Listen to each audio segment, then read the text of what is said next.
ganap nga ay umuwi nga kami dito sa farm namin. At sa mga magtatanong kung anong pangalan ng farm kung saan ako lumaki, napagdesisyonan namin na sundin kayong lahat. Bugay Farm, Your Honor, ang pangalan ng aming farm. Nakshuta.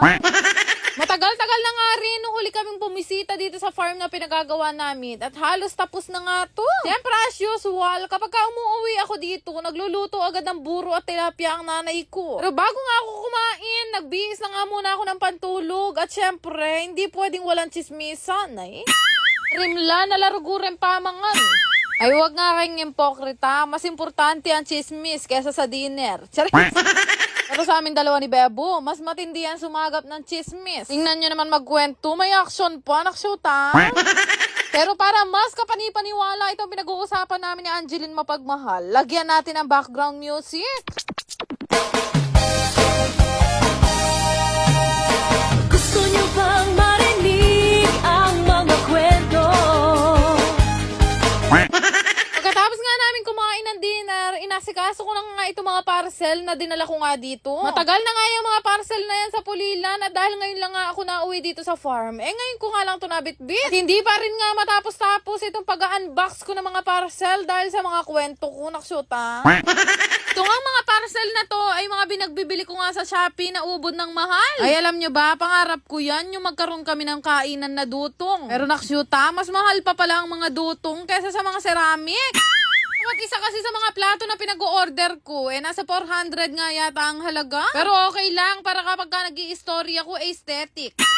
Nabuksan ko na nga lahat ng mga parcel. Dumating na rin pala yung bago kong in-order na ni Lolyo. Kaya naman nagpatulong na ako dito kay Angeline Mapagmahal na palitan na nga itong nilagay nilang ni Lolyo. Ano, hindi ko masyado nagustuhan yung kulay dahil parang dumilim nga itong loob ng kwarto. Order nga ako ng mas light at actually mura ko lang yung nabili. Aslar na aslar ang nanay ko maglagay ng ni Lolyo. May paano hindi magiging master yan? Simula nung high school ako, naka-linoleum kami. College na kami nagkaroon ng tiles, naksyota. Linoleum nga ang naisip naming ilagay dito para nga hindi lumusot yung mga hangin o lamig ng aircon. Abe, syempre, paano naman namin itong ipapatiles? Hindi kayo nagtitink. Natagalan din kami ni nanay ko na maglagay nitong nilolyo at after nga nagilamos na rin ako dahil anong oras na nga rin to. Pagkatapos ko nga mag-freshen up, loko.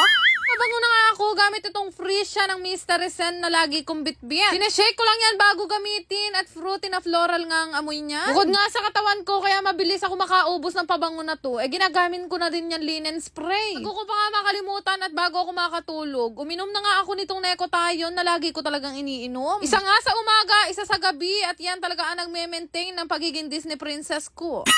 Pagkatapos nga nun, syempre natulog na ako, nanunang oras. Abay, napasarap nga yata ang tulog ko dito sa kubo dahil nung nagising ako, gumagawa na rugo ng merienda yung nanay ko. Di nga ako pwede mamalagi ng matagal dito sa farm. O tala, narugo kaming ibang ginawa kundi kumain. Tagal ko pa mong pinalabas yung mga collarbone ko, isang beses lang babawiin dito.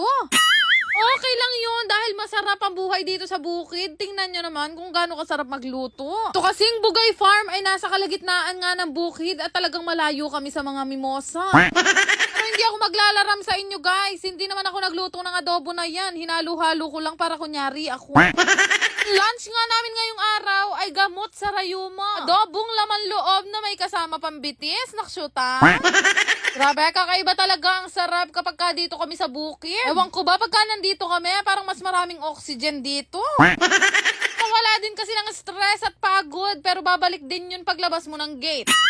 Actually, first time lang din namin kakainan yung mga pinagbibili ko ng kahoy na mga plato. Katapos nga namin kumain, binuksan ko na nga itong parcel na ubod ng laki. Akala ko nga kung ano, lagay lang pala ng marumi. After nga nun, salamat naman, dumating na itong lamesang hinihintay ko. O treng, Chinese rin nung pangabagal mag-ship. Itong table nga na to ay ako lang din yung nag-assemble dahil 4 na tornilyo lang naman ang kailangan. Lalagay ko nga yan bilang side table doon sa kwarto. Kamaya nga, kaya pala nawawala yung kapatid ko sa H2. Hinihintay niya palang mapuno itong pool. Malakas naman talaga yung tubig namin dito sa bukid. Kaya lang mukhang bukas pa kami maliligo dahil sa laki nga ng pool na yan. Kaya bukas ko na rin to itutuloy, mga kasawa kayo. Naksyuta. Yan lang naman. Salamat!